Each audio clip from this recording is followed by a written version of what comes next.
The last thing that I do, this is an exercise. I thought this was unique to me. It's not. So I used to do this years ago, and I still do it to this day. And it turns out there's a name to it. Some people call it negative a negative thought exercise. I call it looking at the downside.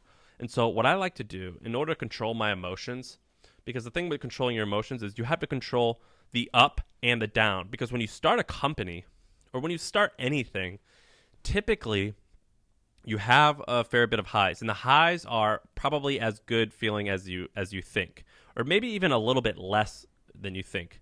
But the downs are typically way worse than you can imagine. It's really hard to control the downs because when you start anything,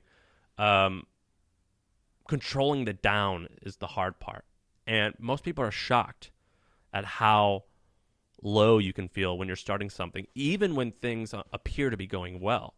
And so what I like to do is I like to think in my mind. I'll close my eyes. I do this a lot of times in the morning. I'll do it at night as well. Is I close my eyes and I think, what's the worst possible outcome right now? And so it could be I get sick, my family gets sick, I'm going to die. And I visualize what that feels like. And if you do it for long enough with your eyes closed, after about 5 or 10 minutes, you can really feel what that feels like.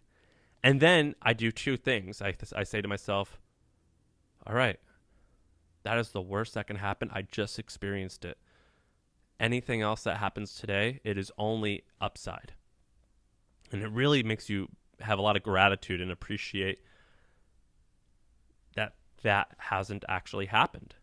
And the second thing that I like to do with this exercise is, and this relates particularly to starting a company or getting a job or moving somewhere else that's new and just starting your life, is I try to protect the downside. So, for example,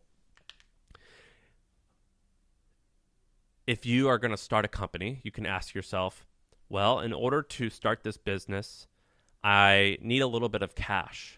And so you have to be very specific. You have to say, how much cash do I need? Well, right now I'm spending $3,000 a month.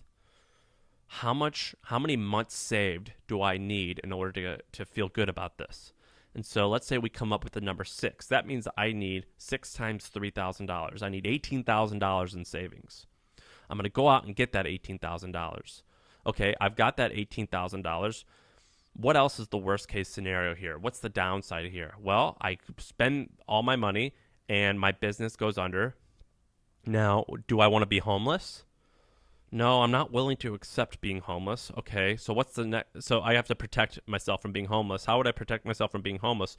Well, I would probably get a job driving Uber because I have a car. Am I willing to accept that? No, I'm not willing to accept that. Or maybe you are. And then that's the worst case scenario. But the one stage up could be maybe, well, I'll just get a white collar job at a huge corporation, and I'll just be a cog in their big wheel, in their machine. And it won't be fulfilling. It won't be glamorous, but it'll be a really good 9 to 5 with benefits. So what I'm going to do is I'm going to go and make friends with recruiters at those companies right now, even though this isn't even coming close to it's not happening yet.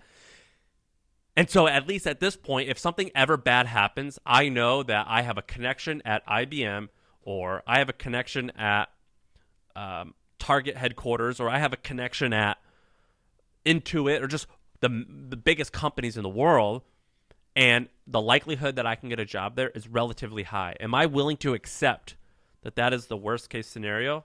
Yes, I am willing to accept that. And so what I do is I go up the scale of like, all right, well, where's the lowest that I'm willing to accept? Now I'm going to lock that in as best as I can. So now anything that happens above this, I am happy, and it is only upside. And so that's what I like to do to control my emotions when it comes to taking risk.